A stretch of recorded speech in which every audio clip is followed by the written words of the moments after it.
સુરત શહેરમાં વારંવાર આવતા ખાડીપૂરને અટકાવવાનો ઉદ્દેશ્ય લઈ આજથી સુરત મહાનગરપાલિકા દ્વારા ખાડીઓને પહોળી કરવાની કામગીરીનો પ્રારંભ કરવામાં આવ્યો છે। સાથે જ ખાડી આસપાસ થયેલ અનાધિકૃત દબાણો દૂર કરવા પણ તંત્રએ કાર્યવાહી શરૂ કરી છે। હાલમાં મનપાની ટીમો અથવા ઝોન, લિંબાયત ઝોન અને ઉધના ઝોનના વિસ્તારમાં કામગીરીમાં જુટેલી છે। અહીં ખાડીઓની પહોળાઈ વધારવાનું તેમજ પાણીના સ્વાભાવિક પ્રવાહને અવરોધતા દબાણોને દૂર કરવાનું કાર્ય પ્રાથમિક તબક્કે હાથ ધરાયું છે।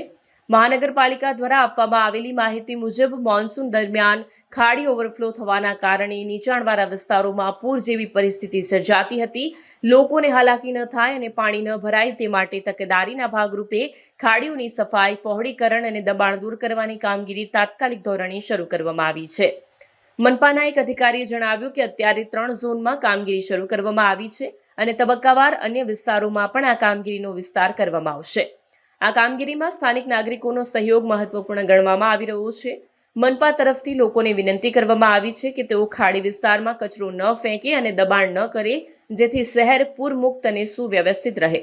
સુરત મહાનગરપાલિકા દ્વારા એના વિસ્તારમાંથી પસાર થતી ખાડીઓમાં આવતા પૂરના નિવારણ અર્થે અનેક વિકલ્પો પર કામગીરી થઈ રહી છે અને તેના ભાગરૂપે આ ખાડીના પાણીને વહેણમાં અવરોધરૂપ હોય તેવા તમામ પ્રકારના બાંધકામો, તેવા અન્ય દબાણો વગેરેને દૂર કરવાની કામગીરી હાલ હાથ ધરવામાં આવેલી છે। જે ખાડીના લેવલની વાત કરવામાં આવે તો પહોળાઈ પણ ખૂબ જ નાની ખાડી આ પર્ટિક્યુલર આ જંકશન ઉપર આપ જોશો તો ઉપરવાસમાંથી લગભગ 100 મીટર 110 મીટર જેટલી પહોળાઈમાં આવતી ખાડી આ બ્રિજના ડાઉનસ્ટ્રીમમાં અચાનક જ સાંકડી થઈને 50 થી 60 મીટર જેટલી થઈ ગઈ છે।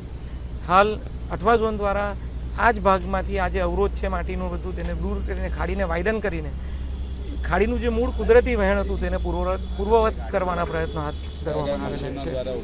હાલ પોકલેન મશીન કામમાં લેવામાં આવી રહ્યું છે આ ખાડીમાંથી જે કંઈ પણ મટીરિયલ છે તે દૂર કરવા માટે અને એના વહન માટે ટ્રેક્ટર, હાઈવા, ટ્રક વગેરે જેવા મશીન કામમાં લેવામાં આવેલા છે।